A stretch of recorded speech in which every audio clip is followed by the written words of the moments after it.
Muchas gracias, asambleísta. Tiene la palabra asambleísta Cristina Reyes. Muchas gracias, señora presidenta. Compañeros legisladores, he escuchado atentamente la intervención del asambleísta ponente y comparto fervientemente la importancia de la aprobación del instrumento internacional. Y hay que prestarle mucha atención a esta problemática, dado que el tráfico ilícito de personas, sobre todo con fines de explotación sexual,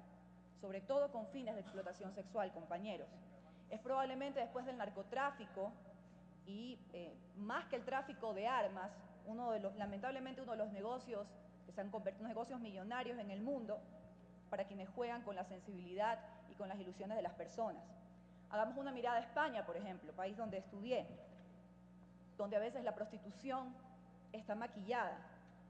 Y, por ejemplo, quiero decirles que las mujeres, después de las mujeres rumanas, las mujeres ecuatorianas son la segunda comunidad en dedicarse a esta actividad. Y como ustedes saben, para la verificación de la configuración del delito de trata, de la explotación con fines sexuales, se necesita la confesión de la víctima y en muchos casos esto es difícil porque se encuentran presionadas, amenazadas con la vida de sus familiares. Es allí que tenemos que prestarle importancia también que más allá de la aprobación de este convenio internacional o de este instrumento internacional, ¿dónde está el Estado ecuatoriano? El Estado ecuatoriano, a través del fortalecimiento de planes de prevención, para evitar que tantos ecuatorianos y ecuatorianas puedan caer en las garras de los coyoteros, así también como planes de acción, de educación, evidentemente de creación de empleo para que las oportunidades existan en nuestro propio país. Y no olvidemos también el control de nuestras fronteras, porque nuestros ecuatorianos, porque la gente pasa a través de las fronteras.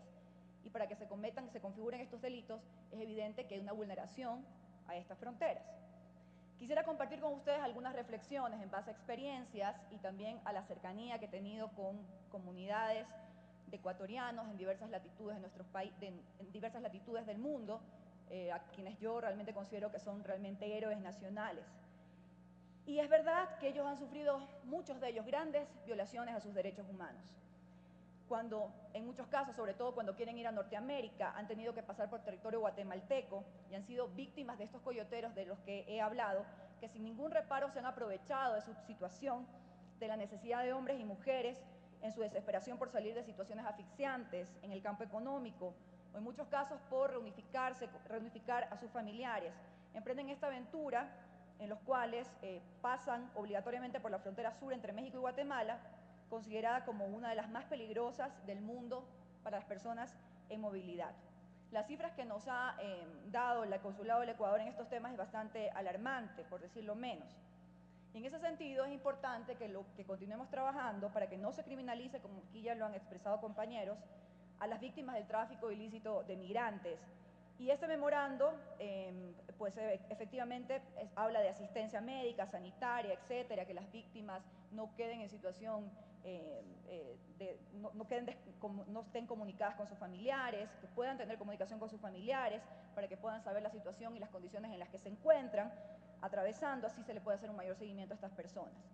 Es evidente que no queremos más rutas de la muerte y para ello necesitamos la participación y la cooperación de las actividades de las autoridades de control migratorio en los dos países. Con estos antecedentes también me gustaría exhortar a las autoridades nacionales para que tengan la decisión política de activar de manera definitiva y completa el Plan Nacional para combatir la trata de personas, el tráfico ilegal de migrantes, la explotación sexual y laboral y otros métodos de explotación y prostitución de mujeres, de niños, de adolescentes, que debo decirle que este Plan Nacional fue expedido en el año 2006 y hasta el momento no se ha ejecutado a cabalidad. Rescato el proyecto expuesto por la viceministra de Movilidad de emprender una campaña comunicacional a diferentes medios de comunicación locales e internacionales, ¿por qué no?, sobre todo en la ciudad con mayor número de personas migrantes. Campaña en la que deben involucrarse los gobiernos autónomos descentralizados, las familias, los centros de educación a todo nivel.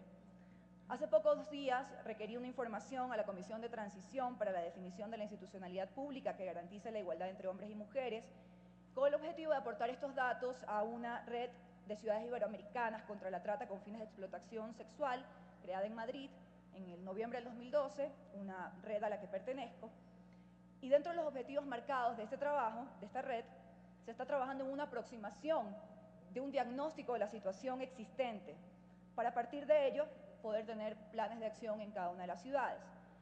Pero lamentablemente, conversando con algunas compañeras que manejan el tema, expertas en la materia, no hay resultados muy alentadores.